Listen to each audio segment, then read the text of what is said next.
not. Clarkson is another good 4 hours north of here. Nosebleed, New York, as we like to call it. What? No, the GPS works. I like to say I can see Canada from my house, like Sarah Palin in Russia. Basically between Montreal and Ottawa, right across from Cornwall, Ontario. Okay, so I'm going to talk about big data's big problems. And are you guys here because you are well aware big data has big problems? How many people are here because you're already pretty aware of that? Okay. How many people are here because you didn't know they had big problems and you'd like to kind of know what they are? Okay, a few of those. A lot of people not committing one way or another. You probably heard the term big data lots of places, right? And that's a buzzword everywhere these days. The basic idea, when I think about big data, I normally define it as either large in the context of a huge database, so big that it would be difficult to move. Once you put it someplace, you're never going to move it, you're not going to transform it. Many times big data is also like real data sets that are messy and have all sorts of problems in them. But I also think of big data in terms of kind of pervasive or very invasive surveillance. Lots of sensors everywhere.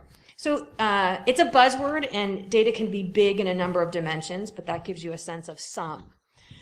And as with many technologies, I really don't think that it is good or bad. It's just powerful or not. And in point of fact, big data is powerful for a lot of things. And although most of my talk I'm going to focus on the things I think are worth being pretty scared about. I mean, I want to start out by saying that I don't think it's fundamentally that way. Big data can help you optimize many parts of your life, understand interesting things about the world, and help us connect with each other. I don't know if you heard some, there's some screenshots here of a website called The Human Face of Big Data, where they're using big data to combat counterfeit drugs or search for a cure for malaria or combat crime in cities or help people exercise better. All those sound good, right? Why wouldn't we want those things? Here's another thing that was in the news not too long ago. Have you heard about people trying to get environmental data sets out of the US before they can be deleted? So that's just an example. People must think they're powerful for something, or they wouldn't be worried about getting them somewhere safely, or worried that somebody might be interested in getting rid of them. Just examples of the power of big data. Up here on the right, I have a screenshot out of a book I like about big data, and this basically has a newborn baby and people basically examining that baby from all sorts of angles from the very beginning. I don't know if any of you have children and that you that this may resemble you in some ways. You have like captured tons and tons of data about that child already, maybe posted lots and lots of it. Here is a quote that I like a lot. It says, each of us now leaves a trail of digital exhaust. So here you are driving your little car through life. Like, you ever played the game of life? They get you a little car and you get like a little peg that's either blue or pink, and there you are motoring through life. And imagine you're emitting this like little stream of zeros and ones, this digital exhaust coming out your tailpipe.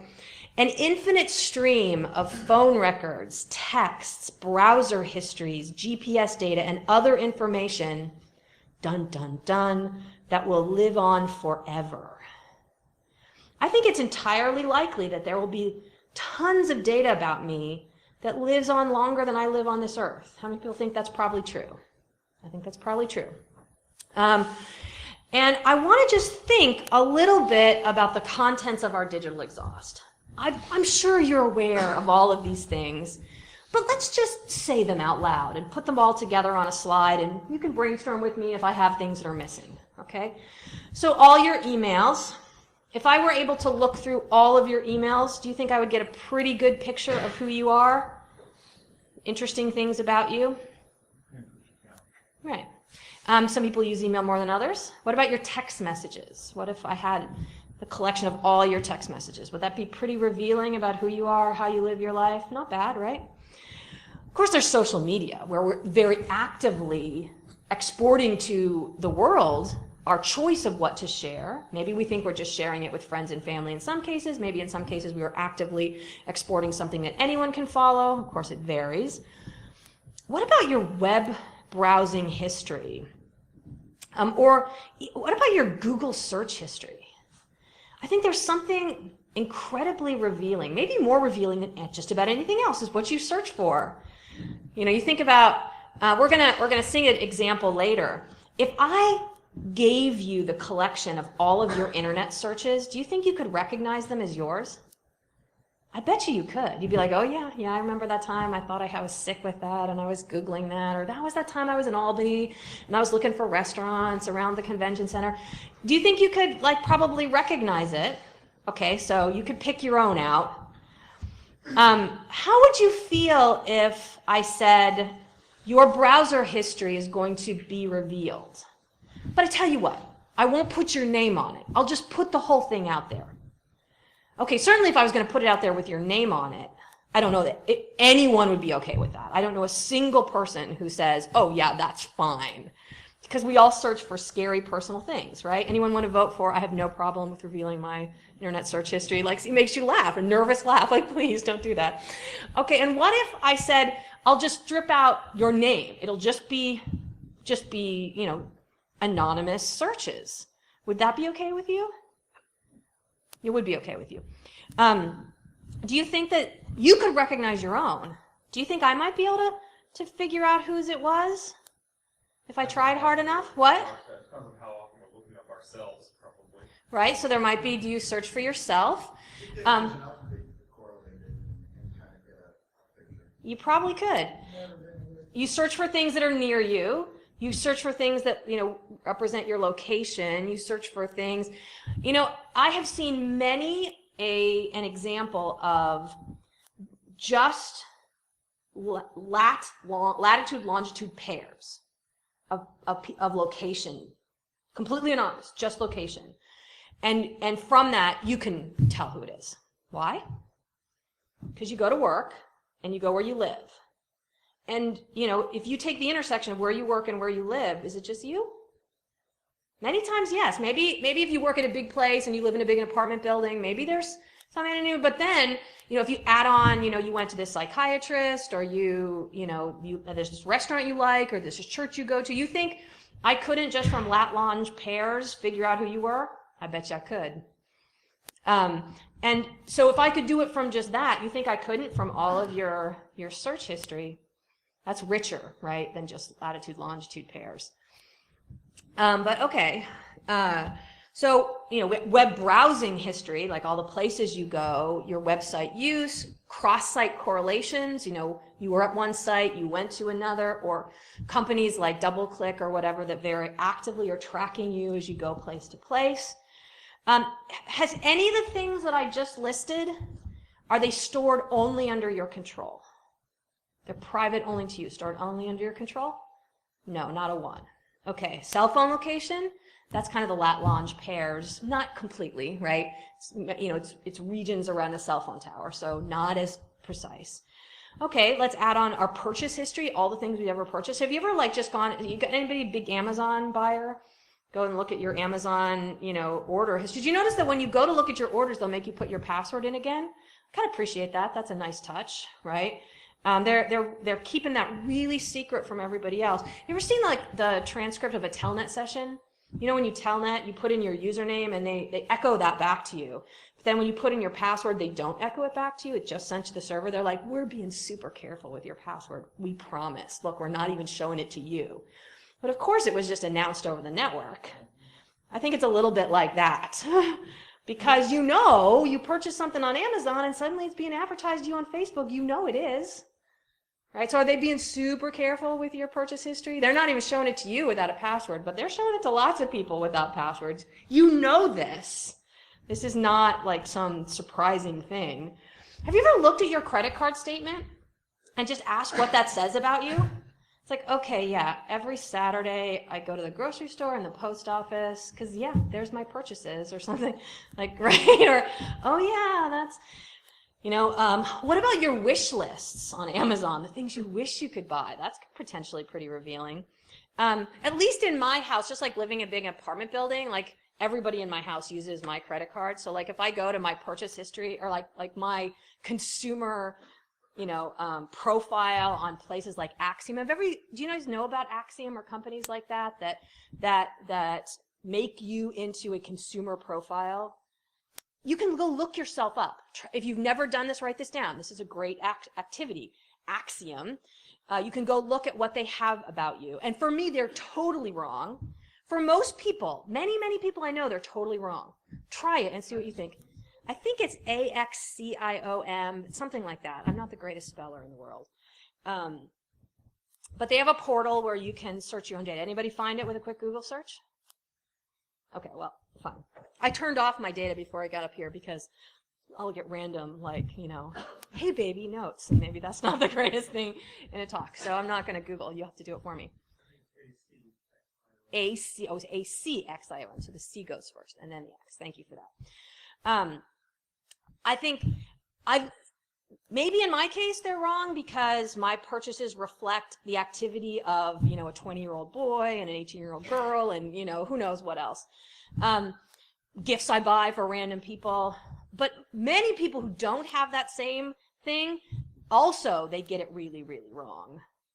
And you might just want to think about that a little bit as we shift from a world in which big data is used to suggest and recommend things to us to a world in which it's used to make big decisions about your life. Like, do you get credit? Do you get a job? Do you keep your job? Do you get into this particular college? You think that that's not happening, and it seriously is already today. And we're going to talk a little bit about that as we go along. Okay, so we've got frequent buyer cards. You guys know how those work, right? I mean, they just want to know and track you across all your purchases in exchange for 15 cents off things, you know. Of course, there's cameras, your own camera. Then there's cameras on the street for police or cities or whatever. You were accidentally caught in someone else's picture, like you're just at a site and they were taking a picture of themselves or their family and you're in the picture. But with facial recognition and GPS tagging in pictures, you know, it's really hard to avoid that. I mean, what are you going to do? Walk around with like a bag over your head or something? That's not going to be a very fun life. What about Fitbits? You know, your heart rate, your activity throughout the day, things like when you woke up in the middle of the night and go to the bathroom, you know, microphones. Does anybody mute the microphones on things or worry, you know, things like Google's turning the microphone on everybody, like you're doing little things like that. There's things like people wear glasses that you don't even know they're taking a picture and they're just like, and they took a picture of you, right? There's that. What about license plate readers? Did you know this? Just as you drive your car places, it isn't just like when you go through like the Easy Pass toll things, but there's lots of cameras that take pictures of your license plate here and there. You probably watch crime shows, so you know that happens. There's, you know, passports and things like RFID enabled IDs. Did you see the thing about, I think, January 18, all the states who, in my opinion, wisely held out against putting RFID in their driver's license are now all their citizens are going to have to get passports or other things in order to fly on airplanes? You've been following that at all? That's worth. Do you guys know the difference between something that has RFID and something that has like a magnetic strip or like one of those chips? The main difference is that the RFID enabled things are readable at a distance, which in New York here, how many people are from New York? You live in New York. Okay, so did anybody get like an enhanced driver's license or anything like that? Well, if you get one, they will give you an RFID sleeve to put it in. So that's a nod to telling you that you might want to be aware that this has this property. But the difference is that you can just be walking down the street and someone can read it, rather than you gave them a credit card or you gave them this thing and they inserted it someplace or swiped it and so you know it was being read. And it's not like as you walk by, they read it and it says Jeanna Matthews, social security number, this, you know, favorite color, that.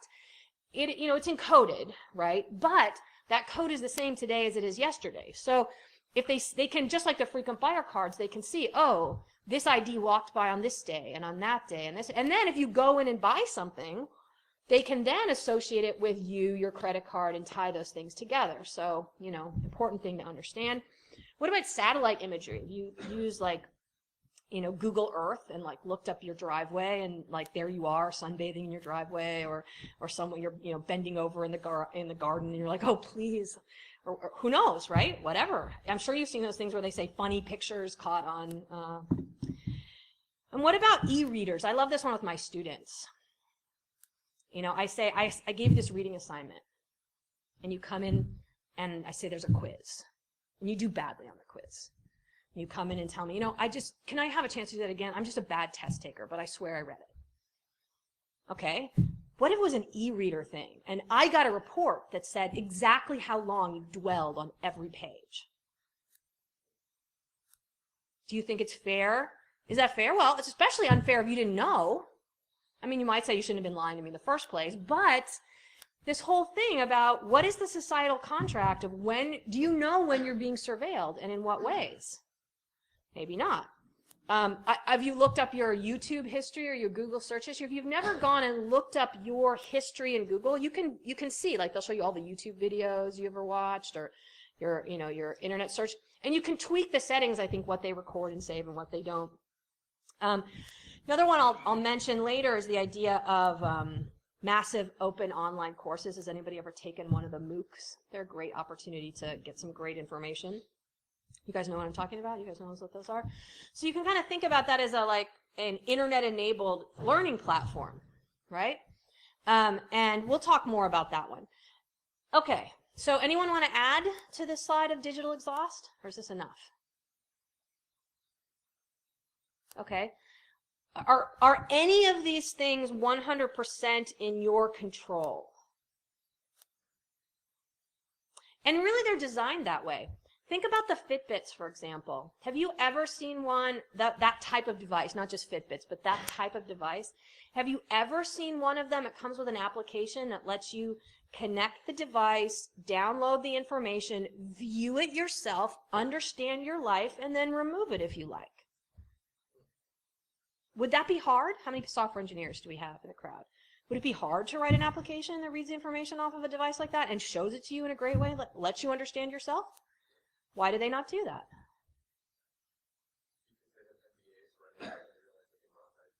Right. Because we are not just the consumer, we are the product. In that case, Fitbit, we are also the consumer. So the rule is if you're not paying, you are the product. You probably know that one. I mean, that's a good one to remember. But many cases, these days, even if you are paying, you're still the product.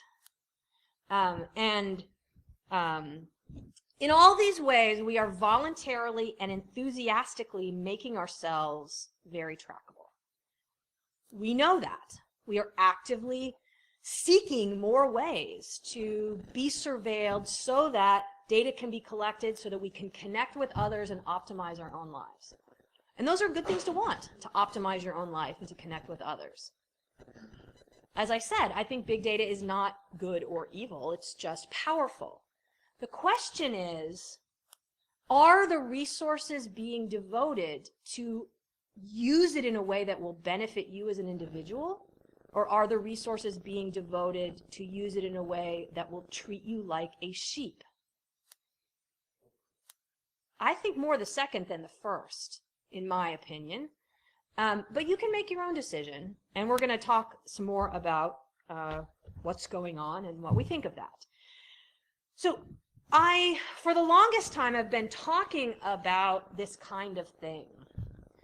And for a while, I thought that it was a fairly young technology, and there might be an opportunity to kind of corral it a little bit, to bend the technology to the will of humanity, to basically say, we want these kind of products to serve human interests. We don't want them to serve necessarily corporate or government interests. We want them to make our lives better as human beings. And you take anyone who works for a big corporation or a government and you ask them, you know, do you want to build the kind of world that you and your children want to live in? They'll be yes, right? So it's not like we don't all have a common interest here. It's interesting. I'm on the a committee called USACM. ACM is the folks that hand out the Turing Award, like the Nobel Prize in Computer Science. You guys know about ACM, maybe? Association for Computing Machinery. Well, USACM is the public policy arm of ACM. They try to work with, especially US lawmakers and the government, to try and be an honest broker of technology information. So the kind of idea is if you want to make some laws and they involve technology, we can tell you in a nonpartisan way what technology can and can't do, so that you're not like legislating, in a vacuum, right? We can tell you, these are the kind of problems that happen when you use technology in this way, or there is a solution to this problem, or there's not. And one thing I have learned over about a decade of being involved with USACM is that the way governments put down laws for companies are very different than the way they put them down for individuals. Like for individuals, the government passes a law and you feel like you have to do it, right? But for companies, it's more a matter of negotiation. The government says, we want this. And companies say, oh no, we couldn't possibly. That will ruin our business model. We can't do this, we can't do that. And then the government gets technology experts or other experts like us to come in and say, yes, you can. And then the companies say, no, we don't want to. And then what they do is they cuddle up to one company in this cluster and they get them to do what they want. And then they say to everyone else, see how happy they are? Look, they can do it. It worked out well. And then they let a little time pass, and then they pick one of the companies in the cluster that's especially not doing what they're supposed to, and then they make an example out of them and they punish them. And then they say to everyone else, you wouldn't want to be like that one, would you? And so they try to herd them towards compliance. And that is even in the best case scenario where the government wants them to do the right thing. In this particular arena, the government's interests are also somewhat aligned to making us be sheep, as well as companies' interests. So it's a difficult climate in which to get action on this front. And the more companies become addicted to the wild west of data collection. We can collect whatever we want, we can keep it forever we want, we don't have to track where we got it, or we don't have to be right about it, we don't have to give anyone access, we don't have to admit we have this or that. No rules, Wild West.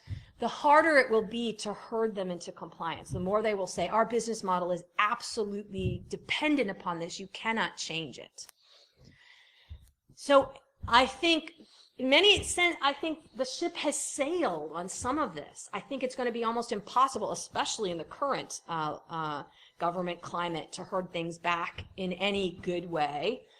But where we really have it right now today is primarily in the realm of advertising, suggesting, recommending.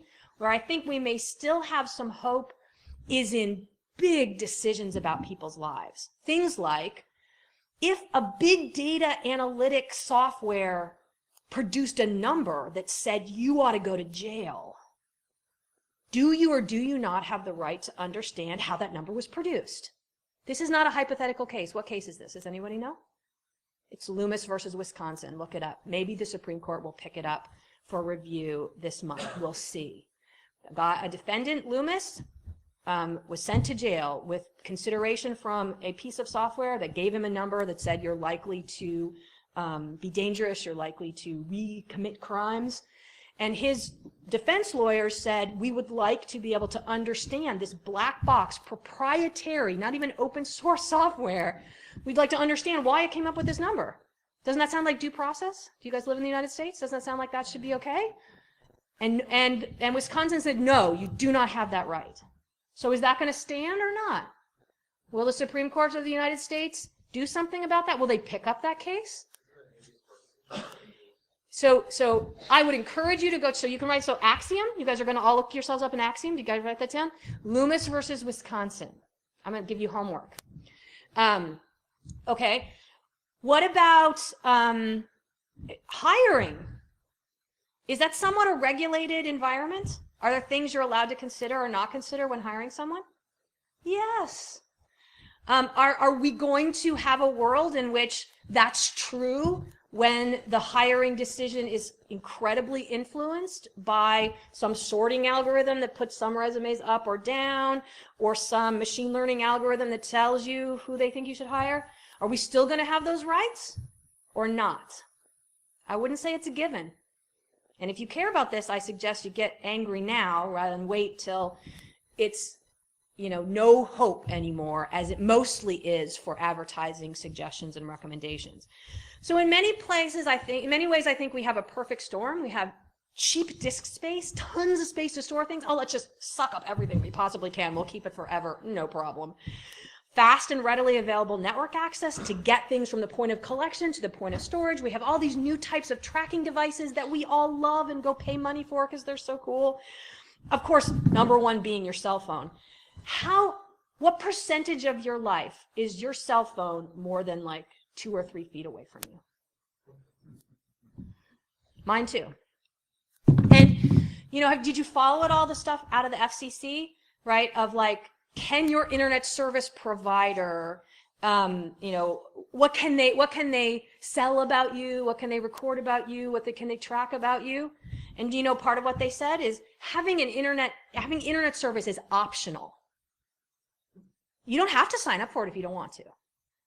Is that true? Can you live effectively in the modern world without internet access? You can decide that, right? These decisions are very much in play.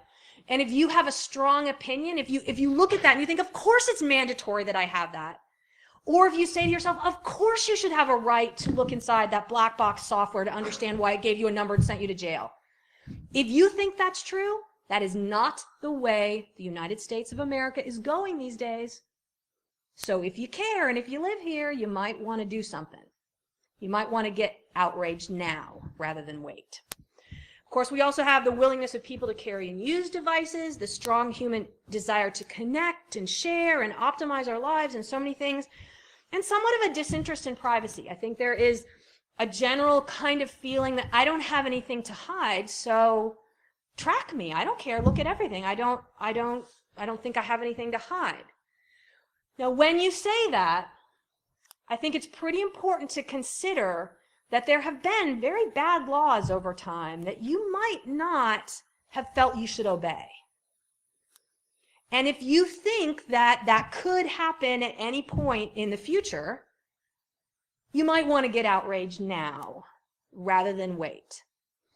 The history of government, the kind of information that governments just get now, they used to torture people for. Who are your friends? If I told you that every time you made a friend, you had to go report it at the police station, would you be outraged? But how many times do we just like hook up on Facebook, every new friend, right? If I told you you had to carry a tracking device with you at all times, would you feel like that was like reserved for criminals? Like a tracking band around your ankle? You might, but we do it. And so in many ways right now, we have uses of these technologies that are gentler, suggestions, recommendations. But as I'm going to show you, it is quickly heading into more worrisome territory.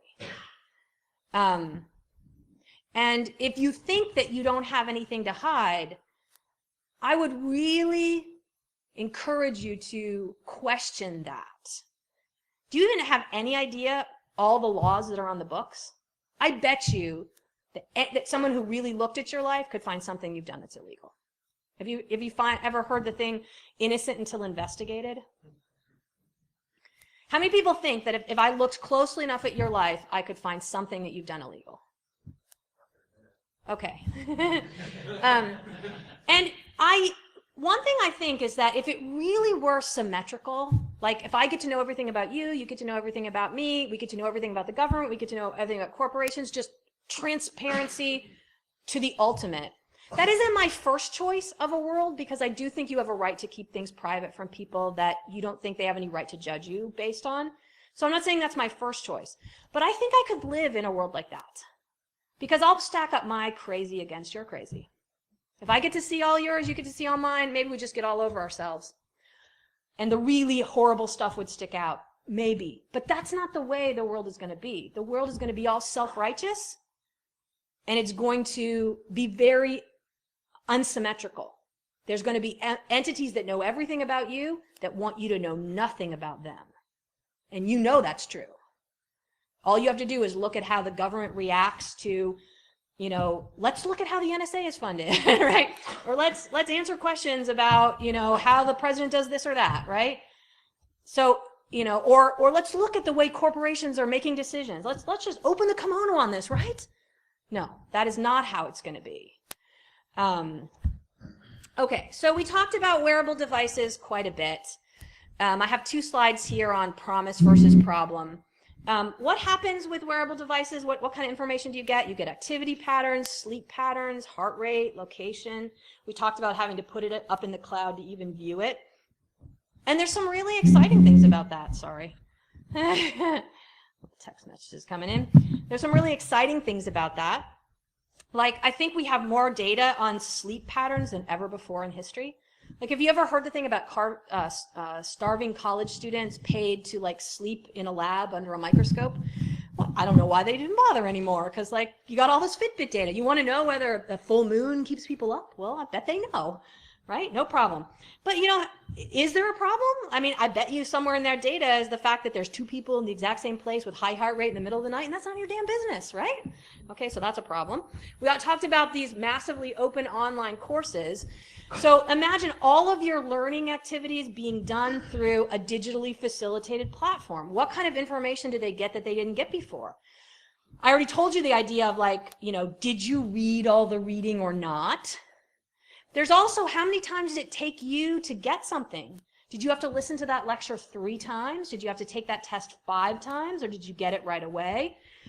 And the promise of that is again incredible. The idea, like, you know, you can get information to tens of thousands of people around the world in a free way, you know, and also they can do massive beta testing on, do people learn better if you teach topic A before B or B before A?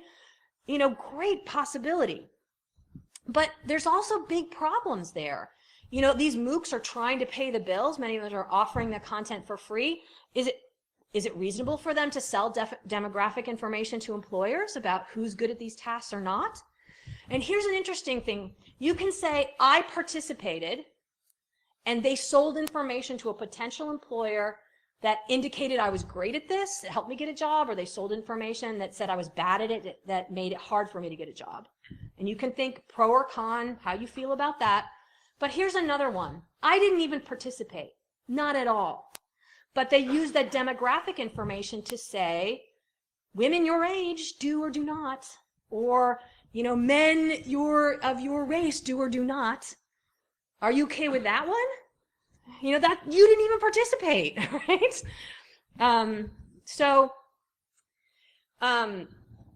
And all of this data, you can think about the ways it's collected.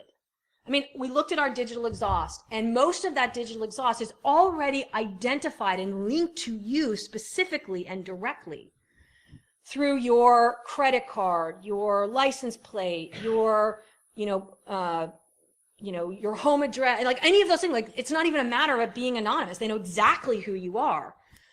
And you know that in the context of any individual relationship. You're like, yes, I bought that item from Amazon and they shipped it to my house. So clearly they know who I am and that I bought it. That's not a secret.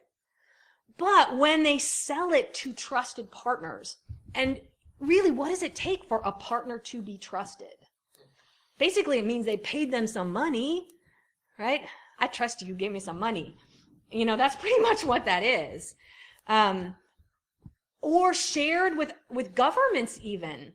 You know, that's one big, do you guys realize that's one big difference between data that you store locally on your premises versus data that you store in the cloud?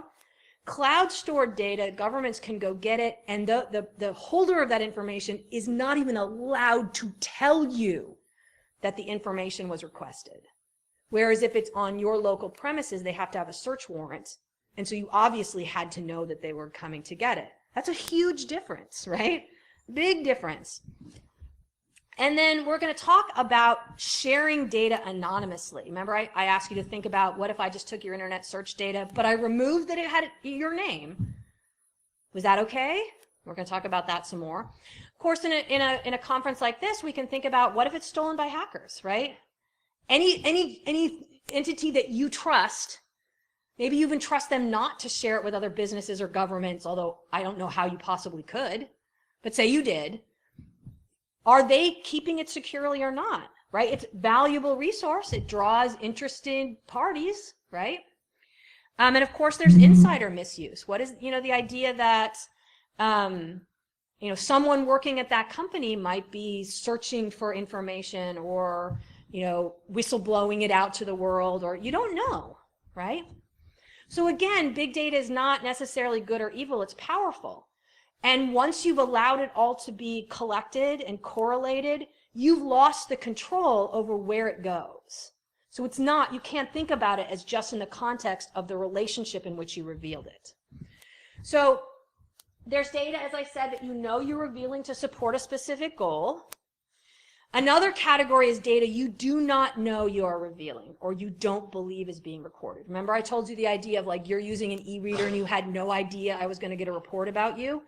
I saw an article about, there's a newspaper reporter who worked for a paper and they gave her a cell phone and they told her to use it all week or something like that. And at the end of the week, she turned it in. And she had taken pictures of her children. And maybe she even knew, like, it's not a good idea to take a picture of your child next to your address on your house or next to the name of their school and post it on media because you're basically, giving a map to your children. But like the GPS tagging feature was on all the pictures. So in the course of the week, that mother had mapped out, the children's bedroom, their homeroom at school, the location of the babysitter, the route they took to school. and that was an example I didn't even realize, right? So there's things you are revealing. There's things you don't even realize you're revealing. There's stuff where you don't think that you're revealing anything, and maybe they don't link it directly to you, but they recognize you when they see you again. And I gave you the example of RFID. But there's other things like that, like, you're just browsing the web. When you're browsing the web, you might feel anonymous. You're like, I'm at home, I'm just browsing the web. Of course, there's your ISP could be tracking you and they know who you are. But let's even say, that you are, at an, internet cafe or in a library or something like that. But still, that device can be fingerprinted, right? The idea that, even like my laptop, no matter where it goes, has a fairly unique combination of the exact browser version, all of the plugins that are installed, my language preferences, blah, blah, blah. If you ever gone to the EFF digital kind of fingerprinting thing, what is it called, Panopticlick or something like that, they'll tell you how unique in their data set your exact combination of weirdness is. And just like RFID, when they see that, they may not be able to say, Jeanna Matthews. But they might if I associate myself with it at any time. And even if not, they can see me as I go, again and again.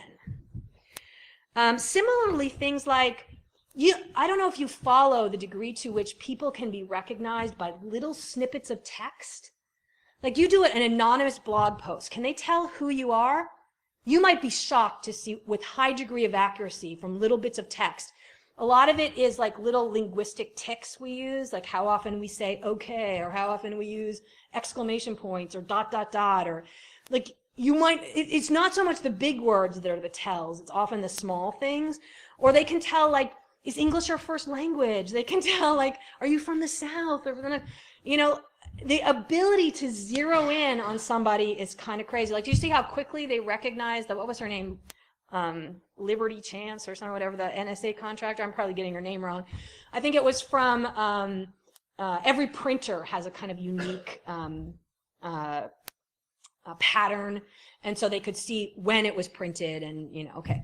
So anytime you feel anonymous, you really ought to question that. There are ways to do anonymity, but you are not going to be good at it without a lot of practice, because there's so many ways you leak things. So many ways. Same with writing code. You think you can contribute code anonymously? Again, how many little tells are there in the way, like anything? One thing I like to say when I do this talk is people often feel anonymous when they check out someone's public profile on Facebook. Not like you're a friend of theirs or whatever, but you just went and checked out their public profile. Not so much even then. And if you want me to tell you more about that, I will. Often people go, oh, I don't know. I didn't know that. It's not ironclad, but, and then, so there's data you know you're revealing, data you don't know you're revealing, that are both directly linked to you as a person. So these are identifiable data. There's data that's not directly identifiable, but it might not be very many hops away from being identifiable. And here's another important thing to understand, is stuff that is anonymous today may not be anonymous tomorrow. Because the more and more ability to analyze and understand and correlate and cross-correlate goes up all the time, the more other data sets are out there. And then, as I said, there's the idea of predictions. A little like I said about the demographic data in MOOCs. I didn't even participate. You can't possibly be recognizing me individually or even recognize me when you see me again, but you guess I will or won't be good at it just on my demographics. Or what about if you like the page for a disease on Facebook? Like you like the Diabetes Association page. Does that mean you have diabetes? Maybe it does, maybe it doesn't. But what if I decide, okay, close enough. I'm not hiring you because I think you're going to have big bills down the road. It's just a guess. Is that freedom of speech? And companies that make guesses like this, that's what they'll say. We're not violating HIPAA or your privacy. It's not even about you. And I have every right of freedom of speech to guess whatever I want. This is actually pretty quiet, but because I put it against this plastic, it vibrates. And I don't have a pocket. I'm going to try it. We'll see.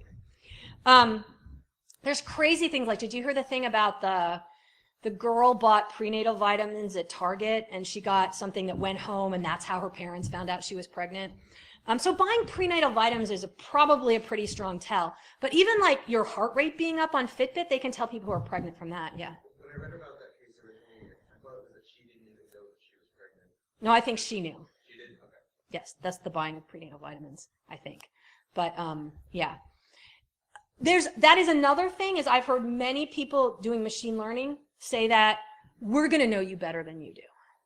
We know you better. Have you seen those things that say on Facebook, we can predict better about you than your best friends? Have you seen those kind of things? Like from your Facebook profile, we can predict with high accuracy certain things about you better than your friends can. And I've also heard people say, I especially heard this claim in the context of learning, how people learn best, people who are like totally instrumenting students and watching them and how they learn and whatever. And I've heard them saying, we're going to understand how you learn better than you do. See, we're basically entering a zone where it's not just going to be suggestions of things you want to buy or suggestions of people you might want to be friends with or suggestions of videos you might want to watch, because you might say, you know, suggestions are mild. We are really entering more of a zone where your big data and machine learning derived conclusions become your destiny. And you think that's hyperbole. It's not. You don't get that job. You don't go to that school. You don't get to borrow that money. You don't get so many things. Yeah.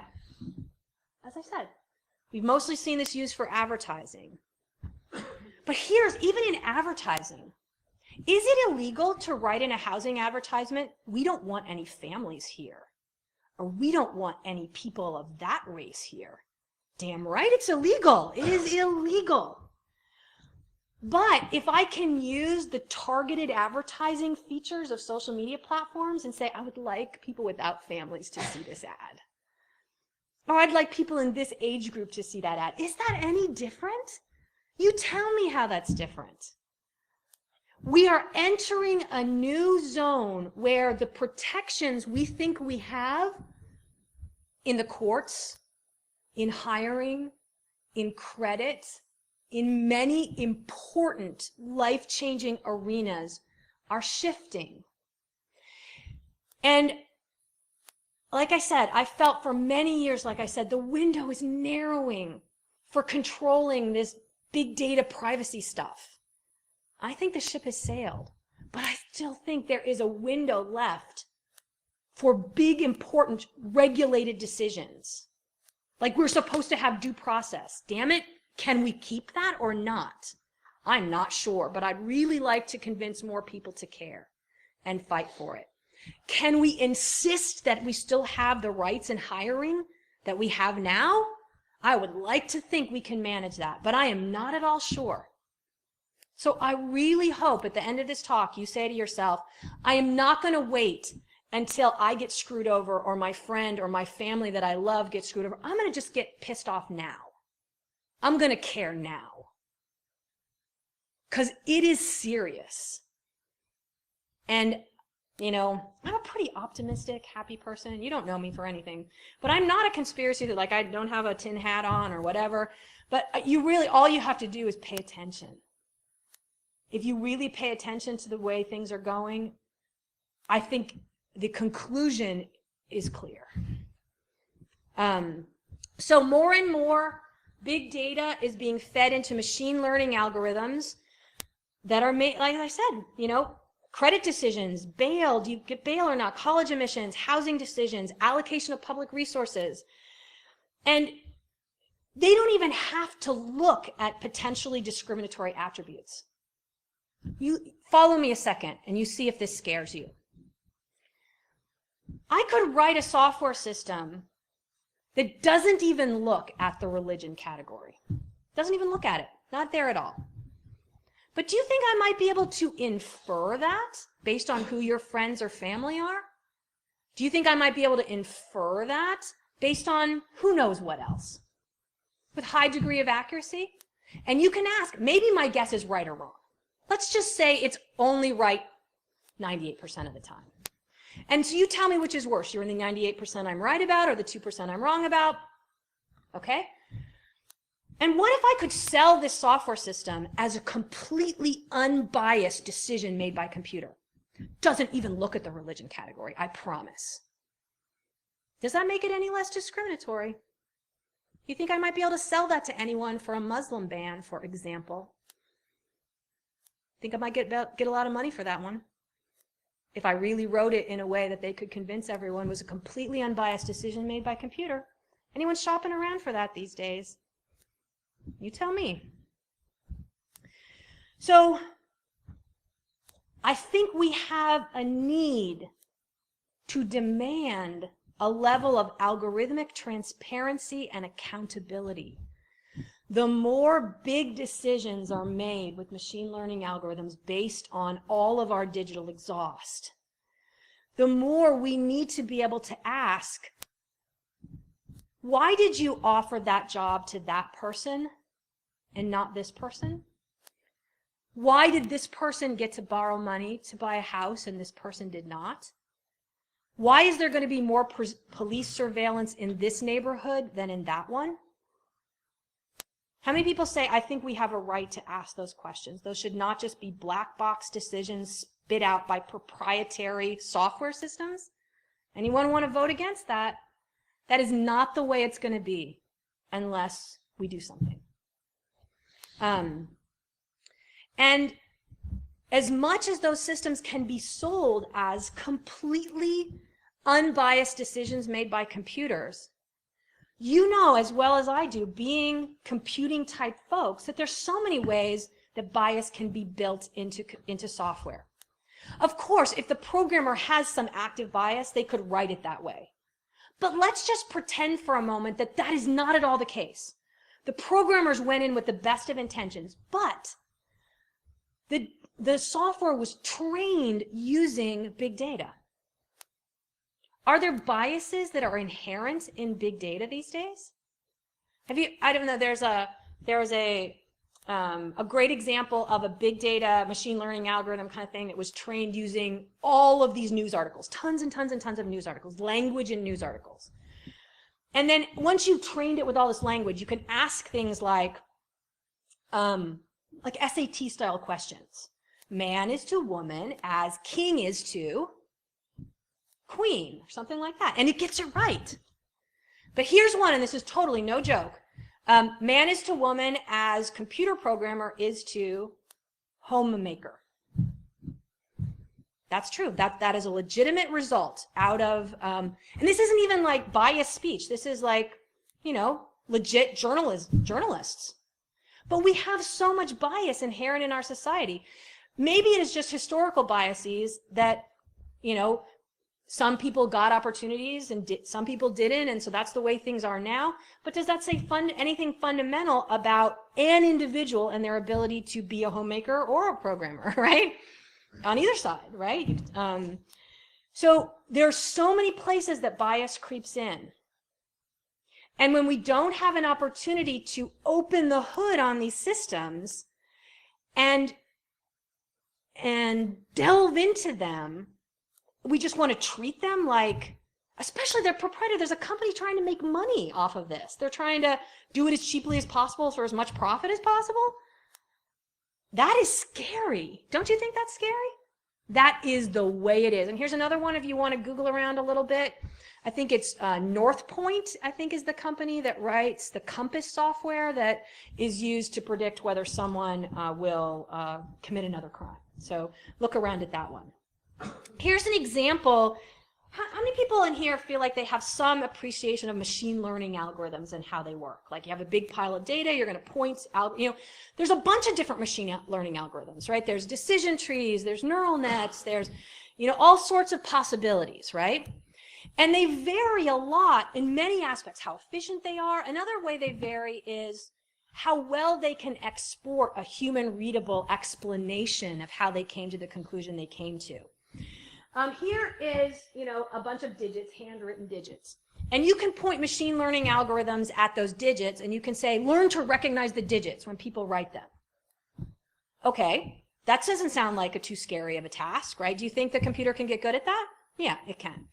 And you might, as a person, expect to say something like, ones are all about the vertical, and fives have a horizontal component, and so do fours, and eights are all curvy. But no, this thing right here in the middle, that is the explanation of how the computer recognizes those digits. Can you look at that and can you glean something like, we're looking for men of this race or women of this age or something like that? Say it's not digits, it's people. Like you look at that and you get a human readable understanding of what the heck's happening there? You don't really, right? Okay, here's another one. Imagine I give you a bunch of pictures of wolves and dogs.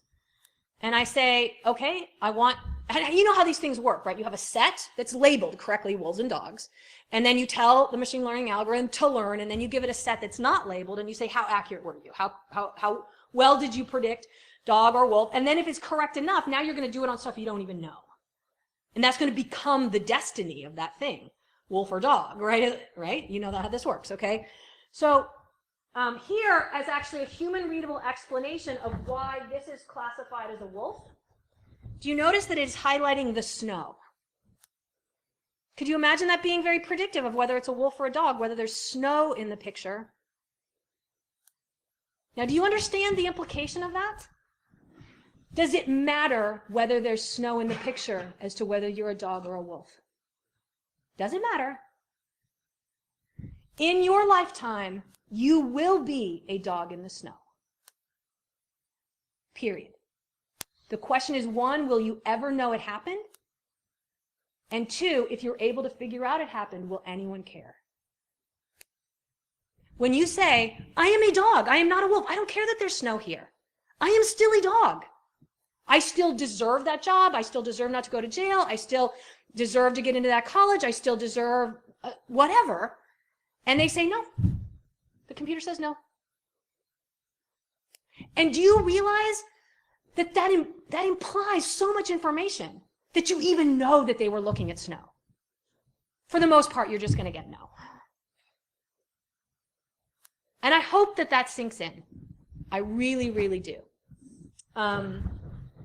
Let's see. So we are pretty much out of time. I had more things I was going to tell you about anonymity and big data and how hard it is to make things anonymous.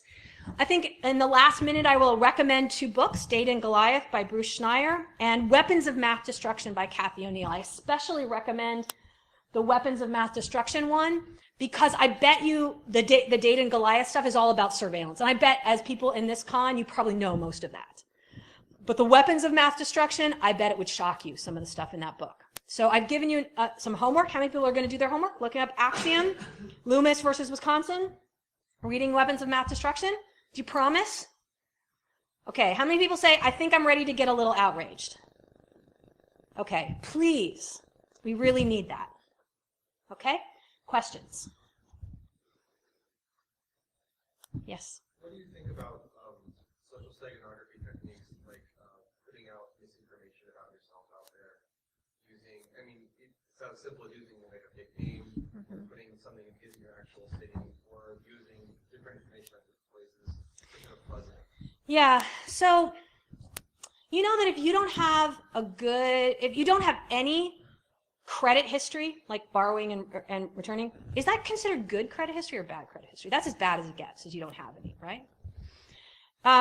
I worry that we're entering a world where if we don't provide an accurate signal of ourselves, that we will be suspect. We're not far from that. So you tell me which is better or worse.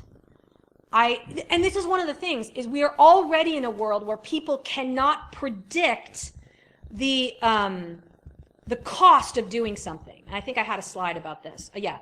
So if I like something on Facebook, yes or no, what are the potential downsides to me? Maybe I don't get a job because I like the diabetes page. Or maybe I do. Or maybe it doesn't matter. So this is the decision I've made. I'm going to live like I'm free until I'm not. And then they can do with me what they want. And you can decide how you want to live. I did the mental exercise where I said, what would it be like to drop out of society? I read this book about someone who really went that way. Like, they put all their money in a trust. They had anything shipped to a Dropbox, so it wasn't officially associated with them. And do you know what happened to them? For Christmas, their aunt got them a magazine subscription to their actual house. So basically, do you want to have friends and family over to your house? Do you want to connect with people or not? Do you want to live paranoid? I've decided that I don't want to live paranoid. So I am my true self. Many of the cons like this, they do the anonymity and I'm always who I am, where I am. You can find things about me. And I understand the cost of that. I do. But and I like what I want to like on Facebook, and I say politically outrageous things. And I have tenure, for God's sake. So if I can't do it, who can? And I would rather go down in the first wave with a bullet to the head than I would live like I'm afraid. So you can pick your path. And you might think I'm being dramatic, and I don't think I'm being dramatic enough. Everyone I know who looks carefully at the details of what's actually happening comes away feeling like our society has already been gutted.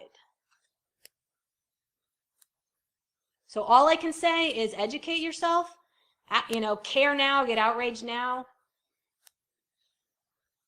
It's way past time. Other questions?